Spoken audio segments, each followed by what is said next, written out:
Hello बच्चों, कैसे हो आप सभी लोग। मेरा नाम है सौरभ और मैं आप सभी के सामने लेकर आया हूँ न्यू एनसीईआरटी पैटर्न पर based class 8 science chapter number 2। इस चैप्टर में हम एनसीईआरटी की लाइन बाय लाइन आपका एक्सप्लेन करेंगे, हर एक पॉइंट को समझेंगे और जिससे क्या होगा कि आप सभी एनसीईआरटी की लाइन बाय लाइन पढ़ेंगे और साथ में खुद से नोट्स भी प्रिपेयर कर पाएंगे। तो चलिए बिना किसी देर के हम चैप्टर नंबर 2 शुरू करते हैं। तो सबसे पहले तो चैप्टर नंबर 2 का नाम है the invisible living world beyond our naked eyes. ठीक है, चैप्टर का नाम क्या है, इसको पहले मीनिंग समझ लेते हैं, इसका एक्सप्लेनेशन देख लेते हैं। एक ऐसी अदृश्य दुनिया जिसको हम अपनी नेकेड आई से देख नहीं सकते। ठीक है, तो वो अदृश्य दुनिया क्या है और इस इनविजिबल लिविंग वर्ल्ड के अंदर क्या क्या चीज़ें आती हैं, ये सभी हम इस चैप्टर में पढ़ेंगे। और अगर हम उनको अपनी नेकेड आई से नहीं देख सकते हैं तो किस चीज़ की, किस टूल की हेल्प से हम उसको देख सकते हैं, ये भी हम इस चैप्टर के अंदर देखेंगे या पढ़ेंगे। ठीक है, समझेंगे।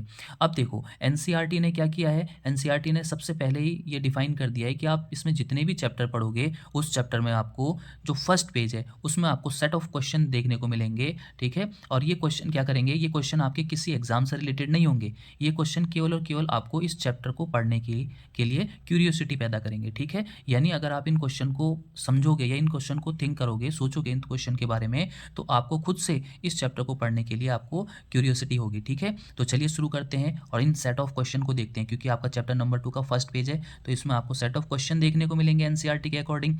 तो चलिए अब शुरू करते हैं। सबसे पहले इसमें लिखा है प्रोब एंड पॉन्डर। ठीक है, तो सबसे पहले यही समझ लेते हैं प्रोब एंड पॉन्डर होता क्या है।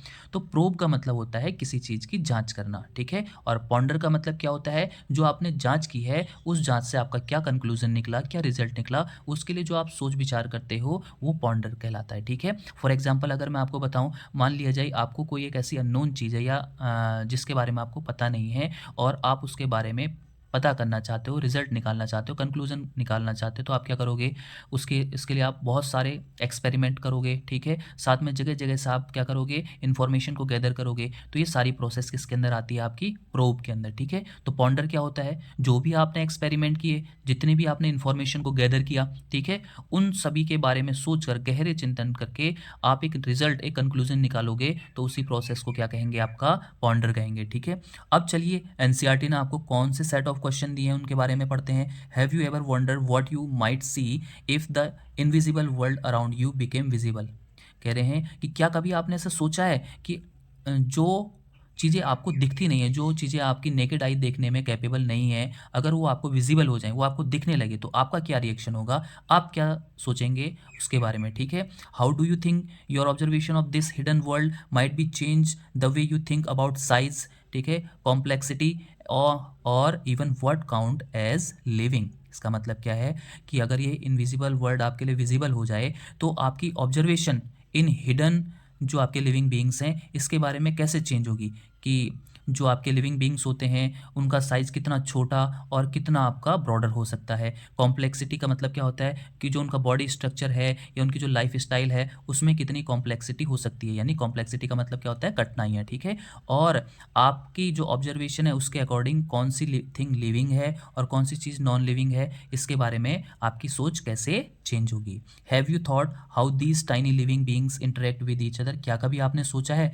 जो इतने छोटे छोटे लिविंग बीइंग्स होते हैं आपके, ये एक दूसरे के साथ कैसे इंटरेक्ट करते होंगे। ठीक है, और भी आपके मन में जो क्वेश्चन आते हैं तो उनको आप यहाँ पर शेयर कर सकते हो। ठीक है, और अगर आप वो क्वेश्चन मुझसे पूछना चाहते हो तो आप कमेंट बॉक्स में उसको लिख सकते हैं और मैं उसकी आपको एक्सप्लेनेशन और साथ साथ आपको आंसर देने की पूरी कोशिश करूँगा। ठीक है, अब आते हैं हम चैप्टर के एक्चुअल पेज पर। यहाँ से आपका चैप्टर शुरू होता है। अब हम इसको पढ़ the human eye can only see object that are above a certain size. इसमें क्या लिखा है कि जो हमारी आंख है, ह्यूमन की जो आई होती है, ये आई की एक कैपेबिलिटी होती है, एक सर्टेन साइज को ही ये क्या कर सकती है, आपका देख सकती है, उसकी हमारी ह्यूमन आई की एक लिमिट होती है। ठीक है, for a long time many tiny things around us remain unknown. जिस कारण क्या हुआ कि हमारे आसपास बहुत सारे लिविंग बीइंग होने के बावजूद भी हम उनसे क्या रहे, आपका अननोन रहे, यानी हम उनके बारे में नहीं जान पाए। Long ago people discovered that a curved piece of glass could make small things look bigger. फिर उसके बाद काफ़ी समय के बाद क्या हुआ कि इन लोगों ने एक चीज़ डिस्कवर करी कि एक कर्व पीस ऑफ ग्लास, ठीक है, यानी एक आपका ग्लास का पीस था जो कि कैसा था, आपका कर्व था, उसके थ्रू आप क्या कर पा रहे थे, स्मॉल चीज़ों को क्या कर पा रहे थे, आपका बिगर फॉर्म में देख पा रहे थे। The piece of glass was shaped like a lentil seed, thick in the middle and thin at the edge, hence they called it a lens. क्या कह रहे हैं कि जो पीस ऑफ ग्लास था, जो कर्व्ड पीस ऑफ ग्लास आपने अभी ऊपर पढ़ा, तो वो कैसा था उसका स्ट्रक्चर, सेम टू सेम ऐसा जैसे कि लेंटिल सीड, यानी जो आपका मसूर का दाना होता है ना, जैसे आपकी पल्सेस होती है यानी दाल, तो दालों में एक मसूर होती है, तो वो क्या होती है आपकी मिडिल में आपकी काफ़ी थिकर होती है यानी मोटी होती है, और किनारों पर आपकी पतली होती है। ठीक है, तो उन्होंने इस कर्व्ड पीस ऑफ ग्लास को एक अलग से नाम दिया, उसका नाम है आपका लेंस। ठीक है, ओवर टाइम, समय के साथ, lens were improve to became more powerful. समय के साथ क्या हुआ, जो लेंस थे आपके वो धीरे धीरे इंप्रूव होने लगे और क्या होने लगे, पावरफुल होने लगे। कैसे, धीरे धीरे जब ह्यूमन की टेक्नोलॉजी बढ़ी, ठीक है, तो उन्होंने जो है और पावरफुल लेंस बनाने चालू किए। Each new tool from simple magnifying glass to microscope help to humans see what their eyes could not. ठीक है, क्या करें, हर एक नया टूल, एक सिंपल मैग्नीफाइंग ग्लास से लेकर एक माइक्रोस्कोप तक, इन्होंने क्या करा, ह्यूमन को वो चीज़ें देखने में मदद करी जो ह्यूमंस की नेकेड आई नहीं देख सकती थी। The invention of the microscope open a fascinating hidden world filled with tiny living creature. क्या कह रहे हैं कि जो माइक्रोस्कोप का इन्वेंशन हुआ, इसने जो है एक फैसिनेटिंग हिडन वर्ल्ड को, हम लोगों तक टाइनी लिविंग क्रिएचर को देखने में मदद की। We will explore some of these life form in this chapter. ठीक है, हम जो है ऐसे ही कुछ लाइफ फॉर्म्स के बारे में इस चैप्टर में एक्सप्लोर करेंगे। You see already learn about the amazing variety of living beings. आप सभी लोगों ने पिछली क्लासों में बहुत सारी वैरायटी ऑफ लिविंग बींग्स के बारे में पढ़ा होगा। जस्ट लुक अराउंड, अपने आप ऐसा करिए, आप अपने अराउंड देखिए, there are so many beautiful plants and animal. आपको बहुत सारे ब्यूटीफुल प्लांट्स और एनिमल दिख जाएंगे। They are of all shape, size and colours. वो आपको अलग अलग शेप, साइज और कलर में देखने को मिल जाएंगे। Some living beings are tiny while other are really big. कुछ आपको बहुत छोटे लिविंग बींग्स देखने को मिलेंगे, जबकि कुछ आपको बहुत ही ज़्यादा एक्स्ट्रा ऑर्डिनरी बड़े देखने को मिलेंगे साइज में। They differ not only in their structure but also in many other features. वो केवल और केवल अपने स्ट्रक्चर के बेसिस पर डिफरेंट नहीं होते हैं, बल्कि उनके जो फीचर्स होते हैं उनके बेसिस पर भी क्या होते हैं, वो काफ़ी डिफरेंट होते हैं। All these living beings whether plants और एनिमल आर कॉल्ड ऑर्गेनिज्म। क्या कह रहे हैं कि सारे लिविंग बींग्स, चाहे वो बहुत छोटा हो चाहे वो एक्स्ट्रा ऑर्डिनरी बड़ा हो, उन सभी को एक नाम दे दिया। क्या नाम दिया, ऑर्गेनिज्म। ठीक है, have you ever notice the smallest organism around you that is visible to your naked eyes. क्या कह रहा है, क्या कभी आपने एक चीज़ नोटिस करी है, आपने सबसे छोटा कौन सा ऑर्गेनिज्म देखा है जो कि आपने अपनी नेकेड आई के थ्रू देखने में कैपेबल रहे हो। थिंक अबाउट इट, इसके बारे में सोचिए। How small a thing can your eyes actually see.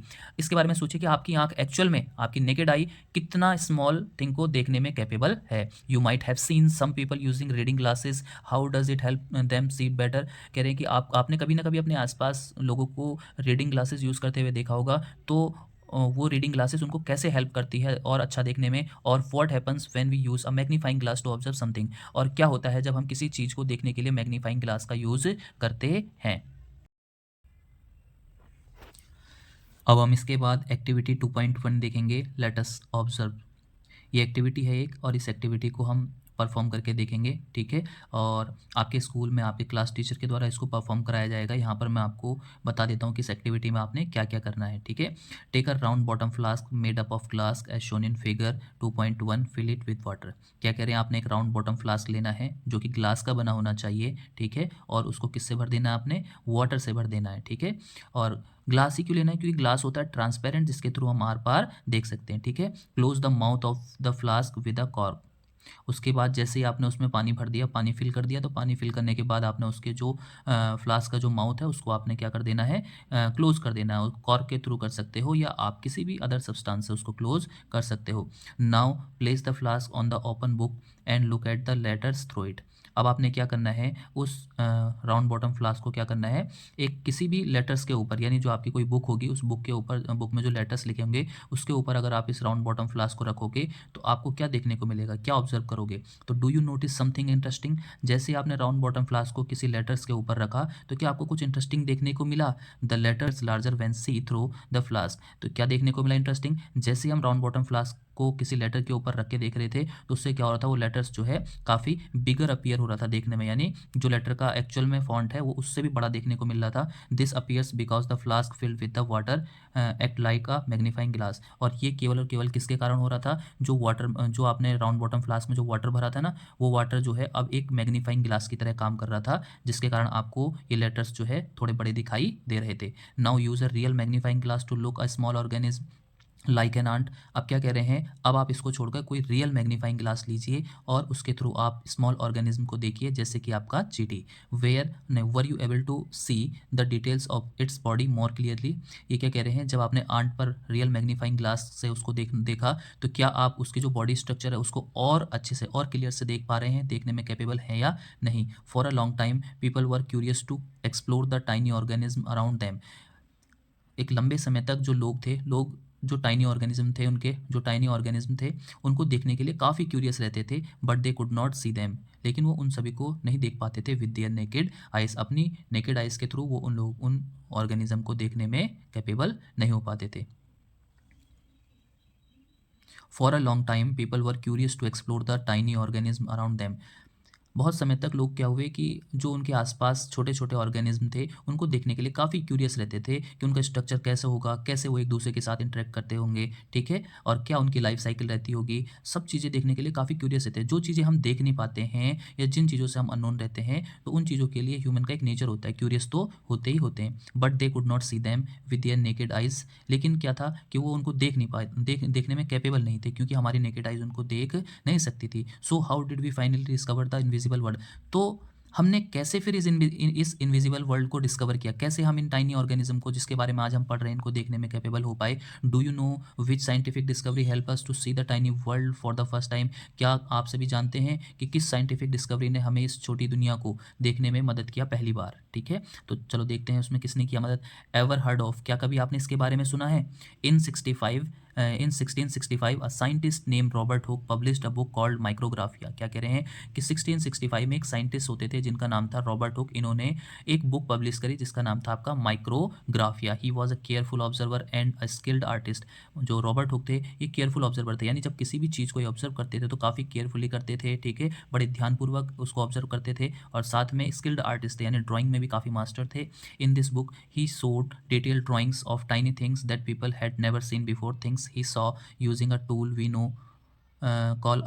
Now call a microscope. क्या कह रहे हैं कि जब लोगों ने इनकी बुक माइक्रोग्राफिया को खरीदा, परचेस किया और उसके बाद पढ़ना शुरू किया, तो उन्होंने देखा, उन्होंने बहुत छोटे-छोटे ऑर्गेनिज़्म को इतने डिटेल्स में बनाया हुआ था कि सारे लोग क्यूरियस हो गए इस बारे में कि भई इन्होंने ऐसा कैसे कर दिया? इतने छोटे ऑर्गेनिज़्म को इतनी डिटेल्ड में कैसे इन्होंने ड्रॉ कर दिया? तो तब बाद में पता चला कि उन्होंने एक टूल की हेल्प ली थी जो उनके द्वारा खुद से बनाया गया था, जिसको आज के समय में आप किस नाम से जानते हो? माइक्रोस्कोप से। उनके पास एक माइक्रोस्कोप था जो उन्होंने खुद से बिल्ड किया था, और उसी से उन्होंने देख-देख कर ये माइक्रोग्राफिया नाम की बुक में टाइनी ऑर्गेनिज्म को क्या करा, आपका डिटेल्ड में स्ट्रक्चर उनका बनाकर उसमें ड्रॉ किया। His microscope made things look 200 to 300 time bigger than what one could we see with the unaided eyes. क्या कह रहे हैं कि जिन चीज़ों को हमारी आंख देख पाती है, उससे भी 200 से 300 गुना जो है ये माइक्रोस्कोप उस थिंग को बड़ा करके दिखाता था। वन डे, एक दिन, he looked at a thin slice of cork and saw it was made of many small empty spaces. एक बार क्या हुआ, जब इनके पास माइक्रोस्कोप आया तो इन्होंने हर चीज़ को, भाई क्यूरियोसिटी होती है आपको देखने के लिए कि भाई ये इतना डिटेल में अगर आपका हर थिंग को दिखा दे रहा है तो सभी चीज़ें देखने का मन करता है। तो जो आपके रॉबर्ट हुक थे, एक दिन उन्होंने क्या करा, जो पेड़ की सूखी छाल होती है ना, उस सूखी छाल को, उसको बोलते हैं स्लाइस ऑफ कॉर्क, ठीक है, उन्होंने उससे जो है उसको जो है अपने टूल माइक्रोस्कोप से देखा। तो उन्होंने देखा जब उसको, तो उन्होंने देखा कि बहुत सारे सेम साइज़ के एम्प्टी स्पेस उसमें थे। This compartment reminded him of a honeycomb. और जब उन्होंने उन स्पेसेस को देखा, बिल्कुल सेम सिमिलर स्ट्रक्चर वाले स्पेसेस को देखा, तो उनको सीधे एक चीज़ की याद आई, और वो था हनीकॉम्ब। उन्होंने देखा कि ये जो एम्प्टी स्पेस है, ये तो बिल्कुल हनीकॉम्ब की तरह लग रहे हैं, मधुमक्खी के छत्ते के समान लग रहे हैं। He drew what he saw and called each cell space a cell. ठीक है, इन्होंने क्या कहा कि जैसा उन्होंने माइक्रोस्कोप से देखा, वैसा-वैसा उन्होंने ड्रॉ करके अपनी बुक में कर दिया, ठीक है। और उसके बाद क्या हुआ, उन्होंने वो जो छोटे-छोटे स्पेस थे, उन स्पेस को एक नाम दिया, और वो नाम था आपका सेल, ठीक है। अब सेल का अब आपके मन में आ सकता है कि सेल ही नाम क्यों दिया? तो एक्चुअल में रॉबर्ट हुक जो है जिस लैंग्वेज को जानते थे, उस लैंग्वेज में आपका सेल का मतलब होता था एक खुला कमरा, ठीक है। और आपने देखा होगा हनीकॉम्ब का जो आपका ओपन स्पेस देखते हैं, वो भी ऐसे ही लगता है कि एक जो है आपका खुला रूम हो।